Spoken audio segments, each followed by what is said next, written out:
Let's check out again the materials editor. So if we click on any material, you can see that there is a bunch of nodes, bunch of groupings. So this is a it's called like a comment node, which you can group your nodes. And basically, what nodes do is just give you a bit more detail and control over what you want to do with your textures or how you want to generate them. So most PBR materials have a few things. You would have a base color or albedo color. You would have roughness and normal, and also metallic usually. And this is kind of the properties that most of the materials will use. Of course, depends on what materials you're making. Like if you're making material for a ghost, he will probably won't have some of these properties.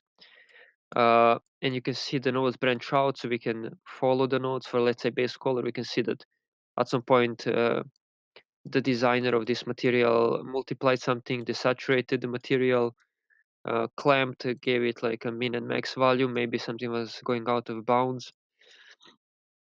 And we can follow the nodes, and we can see here that for this material, the two textures were used, and then they were multiplied together to get something. So you can click on this arrow to see what happened. So created a node like this, the node got inverted, then clamped, and so on and so on. So things are happening along the way. And with this texture coordinate, you can actually create how much the material will be tiling.